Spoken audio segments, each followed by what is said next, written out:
હા સંગ હાલે છે ઉત્તરકાંડ રામચરિત માનસ. હા હા ગરુડજીનો ને કાગભૂષુંડીજીનો સંવાદ પ્રશ્નોત્તરી હાલે છે. ગરુડજી પૂછે છે ને કાગભૂષુંડીજી ઉત્તર આપે છે.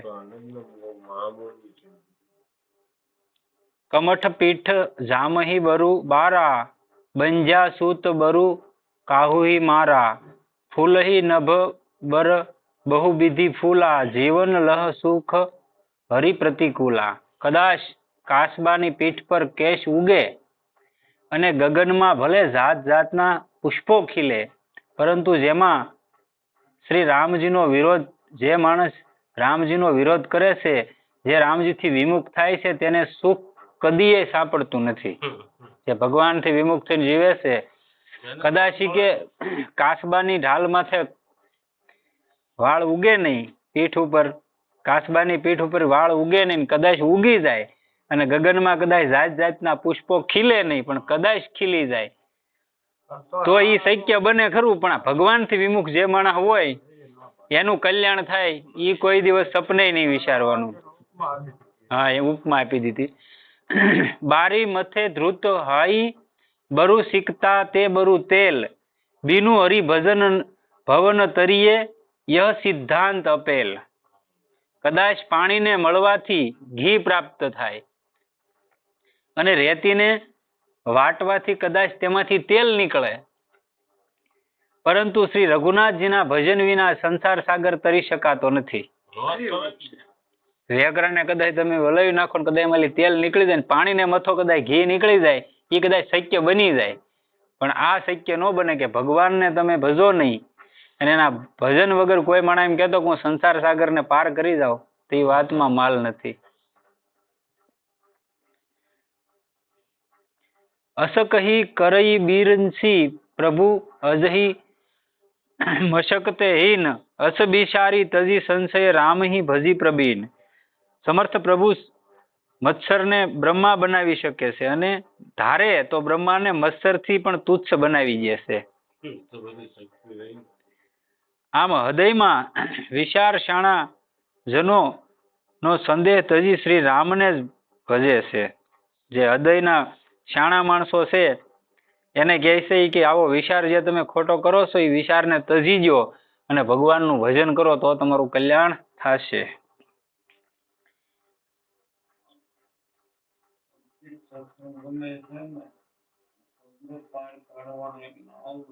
હા,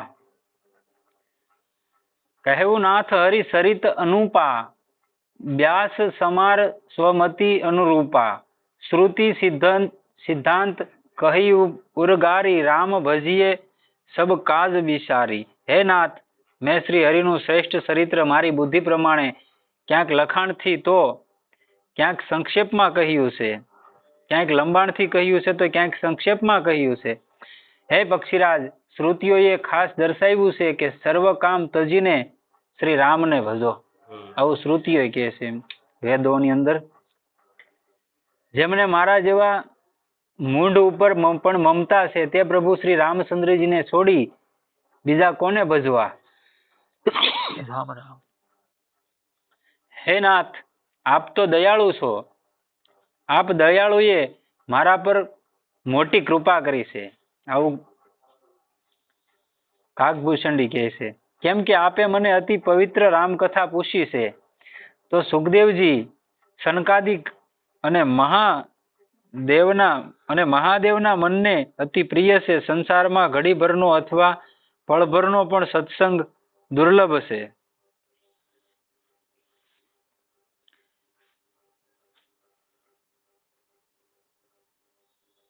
આપના મનમાં વિચાર કરી જુઓ, શું હું પણ શ્રી રામચંદ્રજીના ભજનનો અધિકારી છું? આવું કાગભૂષણજી કહે છે ગરુડજીને કે હું ભગવાનના ભજનનો અધિકારી છું. એમ તમે વિચાર કરી જુઓ. હું પક્ષીઓમાં સર્વથી અધમ અને સર્વ પ્રકારે અપવિત્ર છું, પરંતુ પ્રભુએ મને પણ સંસારને પવિત્ર કરનાર તરીકે પ્રસિદ્ધ કર્યો છે. કાગડો એટલે પક્ષીઓની જાતિમાં નિષ્કોટીનું પક્ષી કહેવાય. પણ છતાં એને તે ભગવાને શ્રેષ્ઠ બનાવી દીધો અને જે પક્ષીઓનો રાજા છે એની સભામાં નીચે બેઠો બેઠો સાંભળે છે ગરુડજી. નગર ઈ વડો કહેવાય, નાયતનો રાજા કહેવાય. ગરુડ તો મોટો જ ને અંદર. પણ છતાંય એની સામે આને ક્યાંય બહુ મહાન બનાવી દીધું. તો એને કાગભૂષણની માન આપે. હા એમ. ગમે એમ તો રાજા. આજ ધન્ય મેં ધન્ય અતિ જદપી સબ વિધિ હીન નિજ જન જાની રામ મોહી સંત સમાગમ દીન. જો કે હું સર્વ પ્રકારથી નીચ છું તો પણ આજે હું ઘણો ધન્ય છું કે શ્રી રઘુનાથજીએ મને પોતાનો દાસ જાણી સંત સમાગમ દીધો.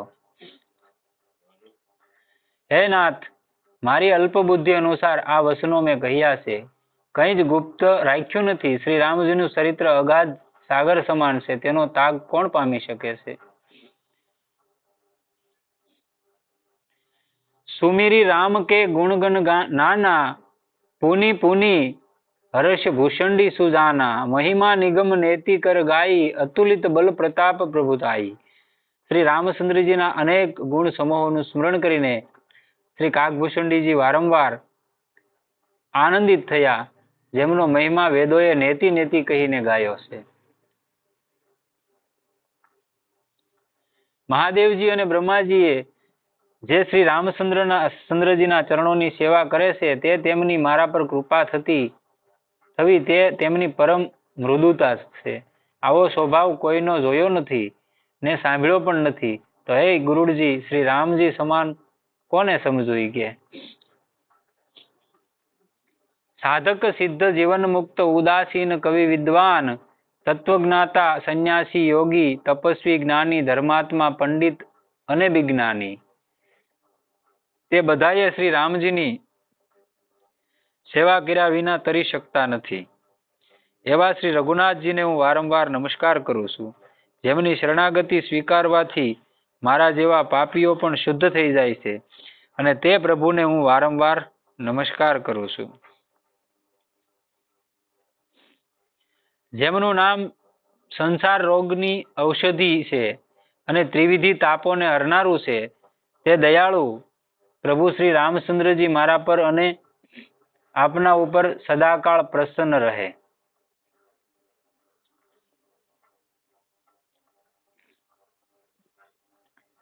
સુનું ભૂષુંડી કે બસન શુભ દીખી રામ પદ ને બોલેવું પ્રેમ સહિત ગીરા ગરુડ વિગત સંદેહા.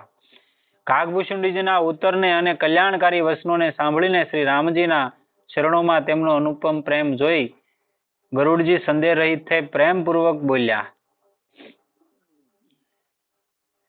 રામ ભક્તિના રસથી સભર આપની વાણી સાંભળી હું ધન્ય થઈ ગયો.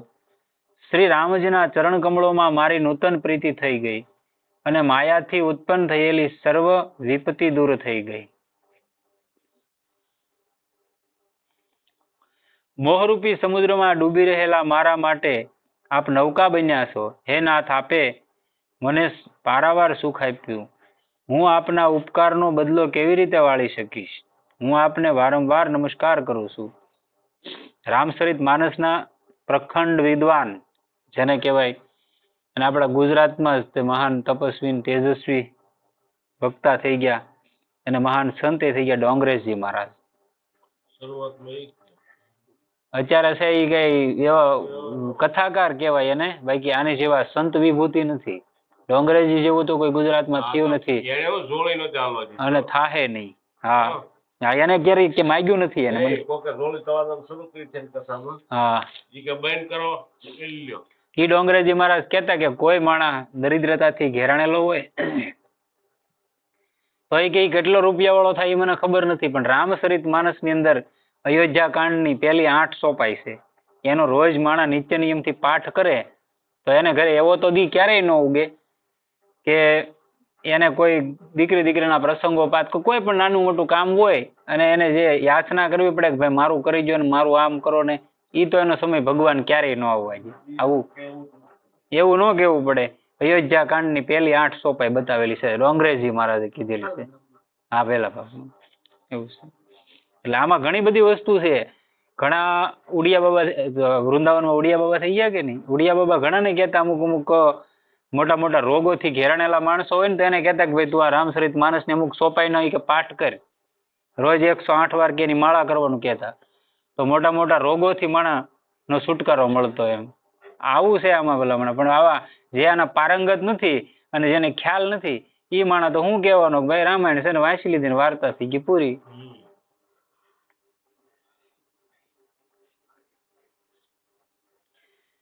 હે તાત, આપ પૂર્ણ કામ અને શ્રી રામજીના પ્રેમી છો એટલે આપના સમાન ભાગ્યશાળી કોઈ નથી. સંત, વૃક્ષ, નદી, પર્વત, પૃથ્વી આ સર્વની કરણી જાણી લઈ. આ સર્વની કરણી એવી હોય છે. સંતોના અંતરને કવિઓએ માખણ સાથે સરખાવ્યું છે, પરંતુ એમ કહેવાથી કઈ માખણ બની જતું નથી. કારણ કે માખણ તો તાપને લીધે પીંગળી જાય છે ને પવિત્ર સંતો પરાયા દુઃખોને જોતા જાણતા જ તે દુઃખથી પીંગળી જાય છે. બેયની ઉપમા માખણની આપી, પણ માખણને મંથન કરીને તાપથી પીગળે છે અને સંતોનું હૃદય છે એ આમાં માણાના દુઃખને જોઈને ઓટોમેટિકલી પીંગળી જાય. એને એમ થઈ જાય કે ભાઈ આ મારી સુધી આવ્યો અને આવો દુઃખથી ગ્રસિત છે, તો એ તમને કાંઈ પણ માધ્યમ બતાવે કે ભાઈ તું ગૃહસ્થમાં છો અને આ ગૃહસ્થોથી એનું અત્યાર સુધી જે સંન્યાસી છે જે તે મહાત્માઓ જીવન જીવે એ બધાનું હાલે કોનથી? આપણીથી ચાલે, નગર એ ક્યાં કોઈ કામે જાય? ગૃહસ્થોથી જ હાલે છે. તો આપણા રોટલાને ટકાવવા માટે મહાપુરુષો આપણને દેવી સલાહ આપતા હોય કે તું આ ભજન કર કે તારું અહીંથી કલ્યાણ થાય, એને જ મહાપુરુષ કહેવાય. નહીતર અમુક જગ્યાએ તમે જાઓ ને તો તમને સરખો જવાબ ન મળતો. આ અનુભવની વાતો આવું છે. એટલે સંત એને કહેવાય એમ. જીવન અને જન્મ સફળ થઈ ગયા આપની કૃપાથી, સર્વ સંદેહ અને મોહ ચાલ્યા ગયા છે. આપ મને સદાય પોતાનો દાસ જ જાણજો. શંકર કહે છે, હે પાર્વતી, આ પ્રમાણે પક્ષીરાજ ગરુડજી વારંવાર કહી રહ્યા હતા. હવે ક્યાં કાગડો, એક સમજો ક્યાં કાગડો, અને આ રાજા હતો ગરુડજી, પણ એને પ્રમાણિત કરીને બતાવી દીધું કે ભગવાનના દ્વારે કોઈ નિસ્મૂસ નથી કે કોઈ નાનો મોટો નથી. રાજા હોય તો એને સંતોના શરણોમાં પ્રણામ કરવા પડે. અને એને જ તે કપિલ ભગવાન પાસે નહોતો જતો રહુગણ, ઈ હાટું જાતો ને કપિલ મુનિ પાસે, ઈ હાટું જાતો. આ રસ્તામાં જડભરત મળી ગયા, પણ ઈ તો ઓલે કેમ પૂર્વનો કાંઈક આ જડભરત ને આરે રેલો હતો ને જાગેલો હતો થોડો ઘણો, એટલે એને ખબર પડી ગઈ કે આ કોઈ મહાપુરુષ છે. નહીતર એને જડભરત ને 2-3 કોરડા મારી લીધ થાય કે હરખો હાલ ને કેમ નથી હરખો હાલતો એમ ક્રોધમાં આવીને. પણ પછી ઓલા કહે છે જડભરતજી, તું કોને મારે તને ખબર છે? અને ત્યારે એને એમ થાય કે હારું આ તો ભૂલ પડી ગઈ. પછી એની આંખ ઉગડે ને પછી એને આને જ્ઞાન કરાવે છે. અને જડભરત ને તો એની હાટું કઈ આવવાનું નહોતું થયું, કેમ કે એને તો ટપાલ લખાઈ ગયેલી હતી, ખાલી એડ્રેસ જ નાખવાનું હતું. એનો તો મોક્ષ એમને જ થઈ ગયેલો હતો. પણ જે એના સહવાસમાં રહ્યો હતો એ જીવના ઉદ્ધાર માટે એ આવ્યા હતા. કેમ કે સંતોના સહવાસથી જે હરણ હતું, રહુગણ એટલે આગળના ભવનું હરણ હતું, જે જડભરતજીની ભરતજીને હારે હતું એ જ હરણ રાજા રહુગણ બન્યો હતો. હવે સંતનો સહવાસ થવાથી જો હરણમાંથી રાજા બની જતો હોય તો એ જીવને સંતો કેમ પડ્યો રહેવા દે ભાઈ? એનો ઉદ્ધાર કરી નાખે. અને આ મહાપુરુષોની દયાળુતા છે, એટલે જ કીધું કે સંતોનું હૃદય છે એ માખણ જેવું છે એમ. હે ગરુડજીએ કાગભૂષણજીના શરણોમાં શિર નમાવ્યું. પછી અંતરમાં શ્રી રામજીને ધારણ કરી ધીર બુદ્ધિ વાળા ગરુડજી પ્રસન્ન સીતે ત્યાંથી વૈકુંઠમાં ચાલ્યા ગયા. ગિરિજા સંત સમાગમ સમન લાભ કશું આન, બિનુ હરિ કૃપાન હોય સો ગાવહી વેદ પુરાણ. હે પાર્વતી, જગતમાં સંતોના મિલન અને સત્સંગ સમાન કોઈ અન્ય મોટો લાભ નથી. આવું મહાદેવ પાર્વતીજીને કહે છે. પણ સત્સંગ પરમાત્માની કૃપા હોય તો જ થઈ શકે અને તો જ મળી શકે, નહીતર મળે નહીં. આ 1000ની વસ્તીનું ગામ છે આપણું. 1000 માણા તો ઓછા માપે હશે આ ગામની અંદર. 1000-1500 હશે ભલે ને, પણ આપણે ગ્રામ્ય લેવલમાં 1000-1200 ગણીએ. એટલું માણસ છે, એમાંથી તમે કાઢીને આમ તારવીને કાઢો તો આપણે 7 જણા છીએ ભાઈ. દણું કરે નહીં, 7 જ નીકળે. હા એમ એવું છે. એટલે નથી મળતો એમ. પરમાત્માની કૃપા ન હોય ને તો આ વસ્તુ ના મળતી, કહેવાનો મતલબ એમ.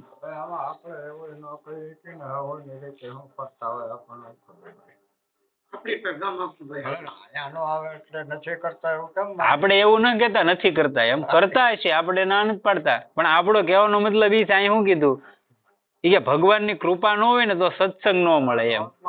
આપણે અહીંયા બીજું જ કઈ કરતા ન. ઓલાના સત્સંગ કરતા હોય ત્યાં હે સત્સંગ કરતા હશે આ બધા. સારું કરતા હોય તો એની માથે ભગવાનની કૃપા એમ માનીએ આપણે. આ તો ખાલી વાત છે જનરલી. એ જાતનો સત્સંગ તો હોય જ. હા ઈ તો રોજ થાય. હા એમ. હા એમ. જે લોકો આ રામકથાને શ્રદ્ધા ભક્તિ પૂર્વક નીચે સાંભળે છે તે કાંઈ પણ જાતના પરિણામ વિના અને પરિશ્રમ વિના હરિભક્તિને પામે છે. મુનિઓએ પણ દુર્લભ છે. તે જ સર્વજ્ઞ ગુણવાણી જ્ઞાની પૃથ્વીના ભૂષણરૂપ પંડિત દાતા ધર્માત્મા અને કુળનો રક્ષક છે, જેનું મન શ્રી રામજીના ચરણોમાં લાગ્યું છે. જે છળ કપટ છોડી શ્રી રામજીને ભજે છે તે જ નીતિ નિપુણ અને ક્ષાણો છે. તે જ વેદોના સિદ્ધાંત પસાવ્યા છે અને તે જ કવિ વિદ્વાન અને રણધીર છે.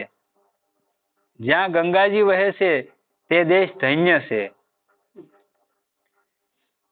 એક સમજાય જેવું છે ને, આપણા દેશની અંદર આમ તમે કહો ને તો વિશ્વમાં જન્મ મળવો તો કે ક્યાં, તો કે ભારતમાં શ્રેષ્ઠ ભૂમિ બતાવેલી છે. કેમ કે આખા વિશ્વમાં તમે આટો મારી જો ક્યાંય રામ કે કૃષ્ણ કે 24 અવતાર ભગવાનના છે એ ભૂમંડળમાં કોઈ જગ્યાએ છે એ ભારતમાં જ છે બધા. બીજે ક્યાંય છે હોય તો બતાવો, નથી છે. તો ભગવાનને આ ભૂમિ કેમ પસંદ કરી? કેમ કે અહીંયા અહીંની માટી એવી છે, અહીંની માટીની સુગંધ એવી છે, અહીંયા ધર્માત્મા મહાપુરુષો એવા છે, અહીંયા માણસો એવા છે. એટલે દેવતા હોય એમ કે ભાઈ જન્મ મળે તો આ દેશમાં મળવો જોઈએ એમ. ઝાઝા અહીંયા એવા થઈ ગયેલા છે. અને જેટલા બીજા દેશોમાં કોઈ ભગવાન તરીકે પૂંજાતા હશે ને તો એ એક ફેરી આ ભારતની મુલાકાતે આવ્યા હશે, પછી એના દેશોમાં ભગવાન થઈને પૂંજાણા હશે. એ હું તમને કહી દઉં, ત્યાં સુધી નહીં પૂંજાણા હોય એવું છે. અહીંયા ગંગાજી છે કે જેને દુનિયાને પવિત્ર કરવા, દુનિયામાંથી અહીં માણસો આવે. એની 150 પેઢી પહેલા ઈવડે ભારતમાંથી વીઆઈ ગયેલા છે ને, ઈવડે એમ કહેતા છે કે ભારતના અમે સહી એમ કરીને અહીંયા ગંગાજી નાવા આવતા હોય. ઈ માને, આપણે ન માનતા, એટલો ફેર છે. આવડા કહેતા એમ કે ગયા તે કે એક ભાઈ એમ કીધું કે નવાય નહીં કે મોરારી બાપુ કેમ આપણે આગળ પ્રણામ કરી લેવા. હા આમ કરીને પ્રણામ કરી લેવાય. હવે તમે તીર્થોમાં તમે જાઓ તો તીર્થોમાં નાવાનું તો મેન મહત્વ હોય. એવું ન લેવાય. હા એ તો હેલું જ છે.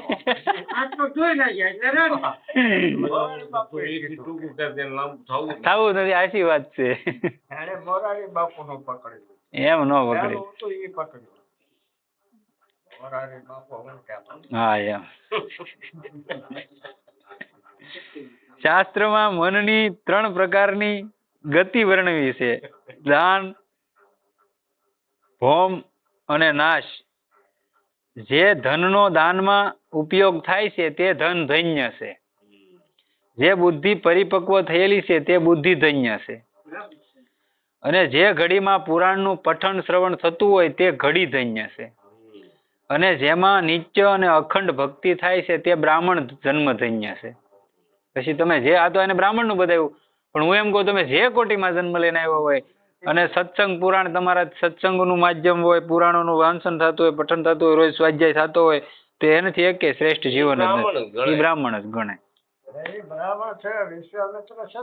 એ તો કહો બ્રાહ્મણ જ કહેવાય. એમ તો કહો થઈ ગયા. એ તો કહું છું.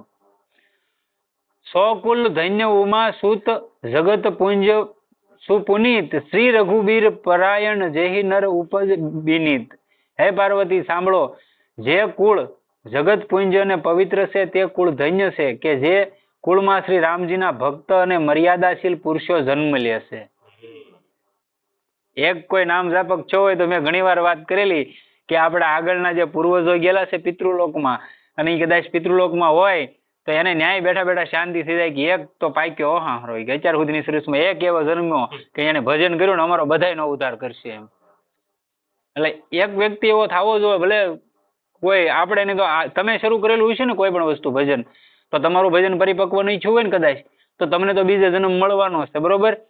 પણ તમે શરૂ કરેલું છે તમારા છોકરામાં નહીં ઉતરે તો તમારા છોકરામાં ઉતરશે, ત્રીજી પેઢી એ ભજન ઉતરે ફટાક દઈ. આ ભજનનો પ્રભાવ છે. આ કથા મેં મારી મતિ પ્રમાણે કહી છે. પ્રથમ આ કથા ગુપ્ત રાખવાનો જ મારો વિચાર હતો, પરંતુ તમારા મનમાં ઉત્સાહ અને ભક્તિભાવ જોયો ત્યારે બહુ વિચાર્યા બાદ શ્રી રામચરિત માનસની આ કથા મેં તમને પ્રેમપૂર્વક કહી છે. આવું મહાદેવ પાર્વતીજીને કહે છે. જે કપટી લુચ્છો હોય, હઠીલા સ્વભાવ વાળો હોય, પરમાત્માની લીલા કાનથી શ્રદ્ધાપૂર્વક સાંભળતો ન હોય અને ધર્મનો નિંદક હોય તેને આ કથા કહેવી નહીં. નિંદા કરવા વાળા નહીં કહેવાની. તેમજ લોભી, કુપણ, ક્રોધી, કામી અને દુરાસારી હોય અને જે સરાસરના સ્વામી શ્રી રામજીને ભજતો ન હોય તેને પણ આ કથા કહેવી નહીં. એ સાંભળે નહીં. એ સાંભળે નહીં. ઈ ક્યાં વાત? અને વાંધો તમારી માં હાની જ થાય. દ્વિજ દ્રોહી ન સુનાઈ અબ કહું, સુરપતિ સરીસ હોય નૃપ જબહુ. રામ કથા કે તેહી અધિકારી, જીનહી કે સંત સંગતિ અતિ પ્યારી. જે ભારે ઐશ્વર્ય વાળો રાજા હોય તે જો બ્રાહ્મણોનો દ્રોહી હોય તો તેને પણ આ પવિત્ર કથા ક્યારેય સંભળાવવી નહીં. પરંતુ જે સંત જનોનો આદર કરતો હોય, સાધુજનોની સેવા કરતો હોય તે સત્સંગ પ્રેમીને શ્રી રામ કથા શ્રવણ કરવાનો અધિકારી છે. જે નીતિપરાયણ તથા બ્રાહ્મણોનો સેવક હોય, જેને ગુરુના શરણ કમળોમાં પ્રીતિ હોય તે શ્રી રામચરિત માનસ કથા સાંભળવાનો અધિકારી છે. અને જેને શ્રી રામજીના શરણ કમળોમાં દ્રઢ પ્રીતિ હોય તેને માટે શ્રી રામ કથા અત્યંત સુખકારક પ્રાપ્ત થાય છે.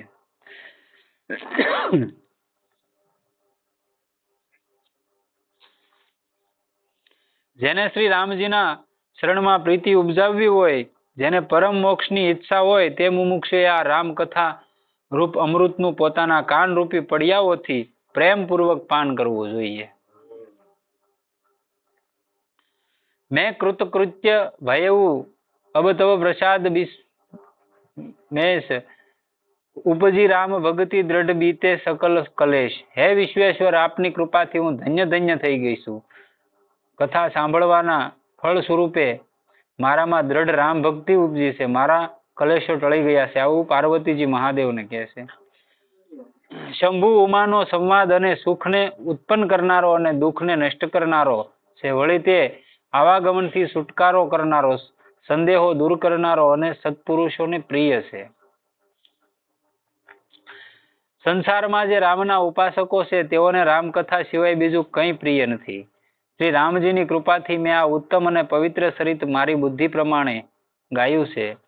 આ કળિયુગમાં યોગ, જપ, વ્રત, પૂજા આદિ બીજું કંઈ પણ સાધન નથી. કેવળ શ્રી રામજીનું સ્મરણ કરવું, શ્રી રામજીના જ ગુણગાન કરવા અને નિરંતર શ્રી રામજીના જ ગુણો શ્રદ્ધા ભક્તિથી સાંભળવા. અરે મૂર્ખ મન, પતિત પાવન શ્રી રામજીને ભજીને કોને પરમ ગતિ પ્રાપ્ત કરી નથી. આવું મનને કહે છે કે મૂર્ખ મન ભગવાન રામને ભજીને કોને પરમ ગતિ પ્રાપ્ત નથી કરી. તું કે મને એમ ફોલાવીને બહાર લઈ જા કે ભાઈ ભજન કરવામાં શું મળી જાય, તો એ મનને ઠપકો આપે છે કે ભાઈ એવો કોણ કોઈ મહાપુરુષ એવા થઈ ગયા કે જેને ભગવાનને ભજન એને પરમ ગતિ નથી મળી. એવું નથી બન્યું, એમ મળી જ છે. વેશ્યા, અજામિલ, વ્યાધ, ગીધ, ગજેન્દ્ર આદિ ઘણા પાપીઓને પ્રભુએ તારી દીધા. કિરાત, ભીલ, યવન, ખસ, સાંડાળ આદિ મહાપાપી પણ કેવળ એકવાર જેમનું નામ લઈ પવિત્ર થાય છે તે રઘુવંશ શિરોમણી શ્રી રામજીને હું વારંવાર નમસ્કાર કરું છું.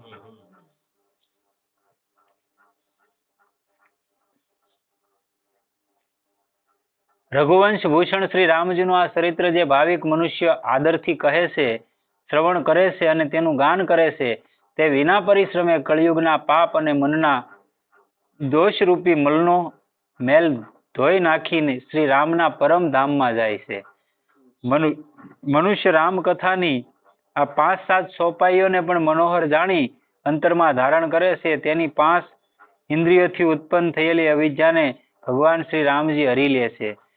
સુંદર સુજાન કૃપા નિદાન અનાથ પર કર પ્રીતિ જો સો એક રામ અકામ હિત નિર્બાણ પ્રદ સમ આનકો ઝાકી કૃપા લવ લેશ તે મતિ મંદ તુલસીદાસ હું પાયો પરમ વિશ્રામ રામ સમાન પ્રભુ નાહી કહું. તુલસીને ભક્તિદાયક માયા મોહ તથા મળનો નાશ કરનાર પરમ નિર્મળ પ્રેમ રૂપી જળથી પરિપૂર્ણ તથા મંગળમય છે. જે ભાવિક મનુષ્યોના આ માન સરોવરમાં ભક્તિપૂર્વક સ્નાન કરે છે તેઓ સંસાર રૂપ પ્રચંડ સૂર્યના ઉગ્ર કિરણોથી સંતપ્ત થતા નથી. દેવોએ પ્રાર્થના કરવાથી જે ચૈતન્યમય શ્રી હરિ પૃથ્વીનો ભાર ઉતારવા આ પૃથ્વીના પટ ઉપર શ્રેષ્ઠ સૂર્યવંશમાં મનુષ્ય દેહ પામ્યા હતા, તે જ વિના સૈન્યએ અસુરોને હણી અને ઘણો યશ ફેલાવી બ્રહ્મત્વને પ્રાપ્ત થયા હતા. તે સીતાપતિ પ્રભુ શ્રી રામજીને હું સદા સર્વદા ભજું. સદગુરુદેવ કી જય, રામચંદ્ર ભગવાન કી જય. સીતારામ રામ રામ સીતારામ રામ રામ સીતારામ રામ રામ સીતારામ રામ રામ સીતારામ રામ રામ સીતારામ રામ રામ સીતારામ રામ